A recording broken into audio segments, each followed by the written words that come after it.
Hey guys, what's up? It's Alec, and I'm back for a bit. I basically decided I'm probably gonna be on and off, do videos when I can and whatnot.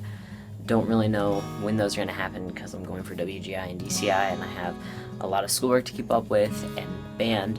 So this is another priority of mine that I just like to do as a hobby, and it's fun and it's cool. So today I'm actually going to be talking about my experience 2 weeks off of tea. So this was not intentional. This is not something that I said I'm going to stop tea and then was like, I don't want to anymore. This was unintentional basically. So I have a needle supply worth of I think 3 months. Each time I get needles, it's lasts me about 3 months, which is good. But that means I haven't really done that many times where I go, hey, I need more needles. I didn't really know how it would have worked up here, because the first time I did it back home, it got messed up. This is the time I'm doing it not home. Anyway, in Indiana, there's a law that you can't fax prescriptions, so they my doctor do something weird. I didn't really know that. So when I sent in the refill, it was for that week on a Wednesday, and they were like, give us 2 days, or no, I think it was Tuesday that I was like, hey, I need a refill. And they're like, all right, give us 2 days and we'll probably have it. So Friday rolls around and I get a call that says, hey, we aren't gonna have this stuff until Monday, we need to order it. So I was like, all right, that's fine, I'll come Monday. So I show up on Monday, I'm like, hey, need those needles. And they're like, yeah, we need your doctor to fill out a prescription for it and refill it for us. And I was like, all right. So I called back at the pharmacy place and I was like, hey, where's your fax number? Why don't you guys have fax? And they're like, you can't fax prescriptions in Indiana. I was like, haha, fuck. Then I called my guys, because you have to call in the prescription. And I was called my doctor and I was like, hey, you should call in this prescription. They're like, yeah, we had the order to, we'll get it done today. And I was like, all right, cool. So they get it done. So now it's been about a week without testosterone. And I'm like, all right, kind of going, I'm not really freaking out that much. My body is just meh.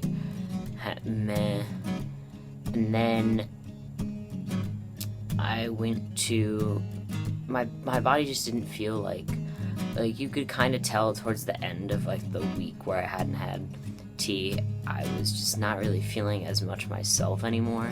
And I can't tell if it was more paranoia or just actually me feeling different, but I definitely didn't feel the same. And then what happened is when I went to inject, I don't know if maybe I just forgot that I needed to get testosterone, or if it was just one of those months where I couldn't get the last little bit out for the last week. I don't really know, but I had nothing when I went to inject. I had barely anything, and it was really, really sad. That marked the second week where I had to wait because I couldn't inject it yet, and it sucked. This is how it happened for me. I started to not feel like myself. I started to feel like I was just kind of roaming in a body that I didn't really belong in. It didn't feel like mine. When I first started tea, I noticed that suddenly, instantly, I was calmer inside. I wasn't so but now it's more it was just weird. My body didn't feel like mine almost, and a lot of things my sex drive went down, which was very weird for me, because it was kind of it was freaky. And then one night I woke up in the middle of the night with splitting pains right down here, that area, almost like cramps, and I was freaking out. So I was paranoid about that. I didn't even go to class the next day because I was just so I couldn't figure out what to do with myself, because I was freaking out. I was literally going to the bathroom all the time to check, make sure nothing was happening, and I would get more splitting cramps there. It was really, really odd. Didn't feel like myself, and I just started to get more and more paranoid. It just didn't feel. It also took me another 2 to 3 weeks to get back to my equilibrium where I was before internally. But it was such an odd experience, because it wasn't I intentionally meant to do this. It was just a series of what ended up happening, and it sucked a lot because it was the best way I can describe it was I was walking around and I was operating a body, but it wasn't mine, and I felt really empty inside. And maybe it's because I was so scared that like something bad was gonna happen. I don't know, but honestly, it was just not a good experience. So if you can, avoid that. But that's kind of how I felt.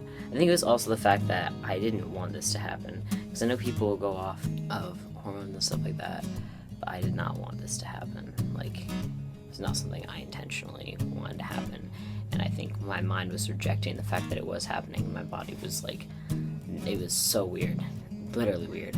Anyway, I'll see you guys another time. Hope this was like an enjoyable story time. I don't really know. I just thought it was something I should document and tell you guys about, because I don't know. If you guys have had similar experiences, leave them in the comments below. And yeah, I'll see you guys another time.